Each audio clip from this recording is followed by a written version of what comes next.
What happens when some death metal legends decide to write one of the catchiest metal albums of the year?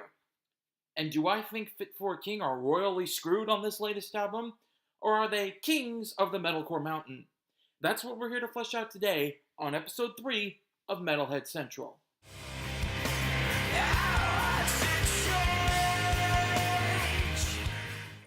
What is up, guys? Caleb here once again with reviews of 2 metal albums released in the last week or so. Now, before we start, I'd like to say welcome to all of you who might be viewing these for the first time, and to those of you who've watched for a while now, thank you. Also, just a reminder, we do have a companion Facebook page, so be sure to check that out. Link in the description below. Also, there will be links to 2 of the songs off this week's albums in the description if you want to check that out. I'll be posting links to Deicide's song Excommunication and Fit For a King's song The Price of Agony. So without further ado, let's get to it!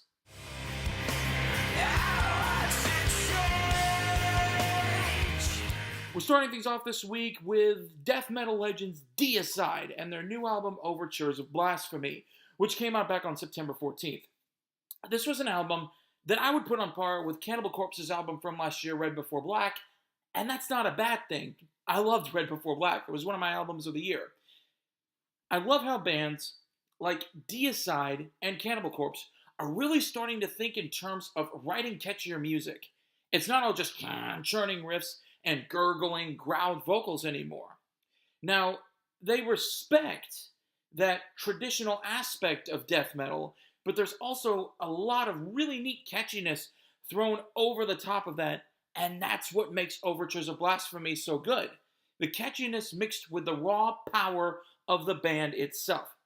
Glenn Benton's vocals are very well done, and I have to give props to the production value on this album. The only drawback on the album, as I have seen a lot of other critics say, and I'm in agreement with them, is that the lyrics seem to be lather, rinse, and repeat for this band. Every single album Deicide puts out, it's always the same, satanic, anti-Christian stuff. We get it. Glenn Benton doesn't exactly see eye to eye with Christianity. Can we move on, please? Other than that, great stuff from these icons. I give Overtures of Blasphemy a 93 out of 100 on the YPS scale.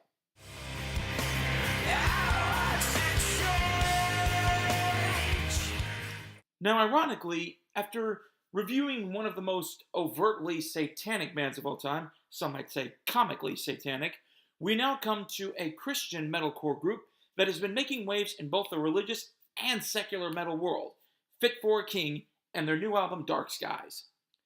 As far as musicality is concerned, for a lot of it, it's basic metalcore. Roughly sung, roughly played verses, followed by your basic sing-along chorus. Now that doesn't work for everyone, and I get it. But for me, that is right up my alley. I loved the song structures on this album.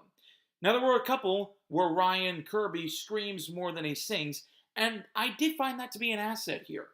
It wasn't the same song over and over again. The variety on the album really worked. Lyrically, it bounced from politics to messages of forgiveness and love that I would expect a Christian metal group to write about. All in all, there's not really a bad song on this album. But, on the downside, a couple of songs are fairly forgettable, namely Anthem of the Defeated and Youth Division. They just kind of came and went. They weren't necessarily bad songs, but there was really nothing memorable about them. But tracks like Backbreaker, The Price of Agony, and Engraved should be concert staples for years to come. I give Dark Skies a 94 out of 100 on the YPS scale. Thank you so much for watching, guys. Next week, I'm going to be doing a review of Voivod's spanking new album, The Wake. So be sure and tune in for that. And I'll see you all next time on Metalhead Central.